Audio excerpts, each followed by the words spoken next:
বন্ধুরা, এখন আমি একটু চিংড়ি মাছের দো পেঁয়াজা করব। দেখেন,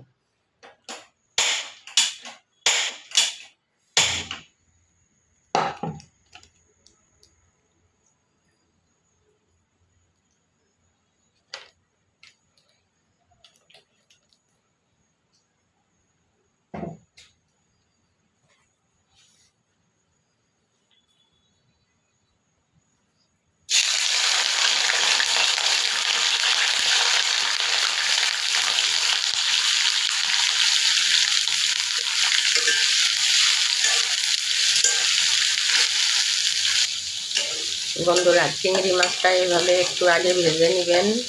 চিংড়ি মাছটা আগে ভাজলে একটা অনেক ভালো সেন্ট বের হয়।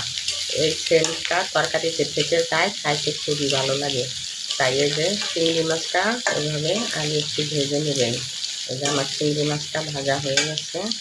এখন আমি চিংড়ি মাছের ভিতরে কাঁচামরিচ আর পেঁয়াজ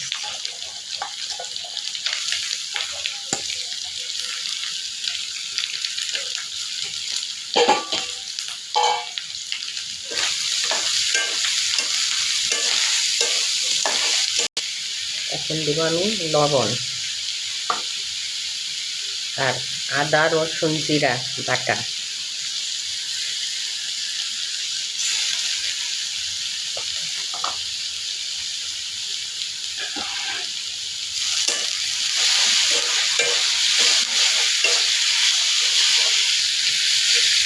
দিয়ে দেবো আমি গুঁড়া মশলা, হলুদের গুঁড়া,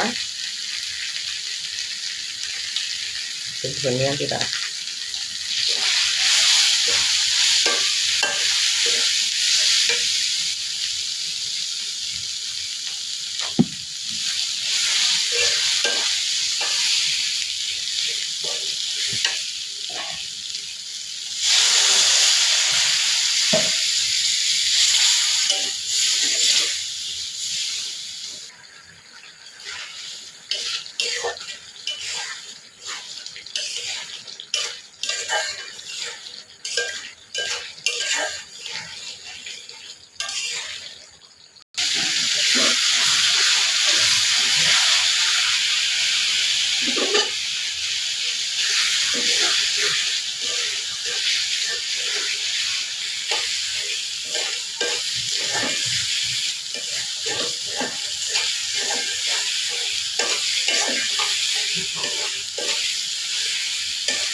বন্ধুরা, হয়ে গেছে আমার চিংড়ি মাছের দো পেঁয়াজা। এখন আমি চুলা থেকে নামিয়ে নেব।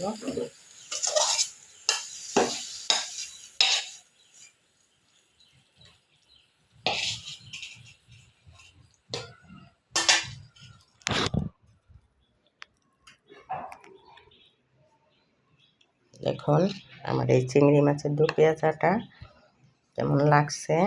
যদি আপনাদের এই রান্নাটা ভালো লাগে তাহলে আপনারা এই ভিডিওটা দেখে আপনারা আমাকে লাইক করবেন, আর এইভাবে আপনারা রান্না করে খেয়ে দেখবেন, খাইতে অবশ্যই মজা লাগবে। এখন আমি বিদায়, আল্লাহ হাফেজ।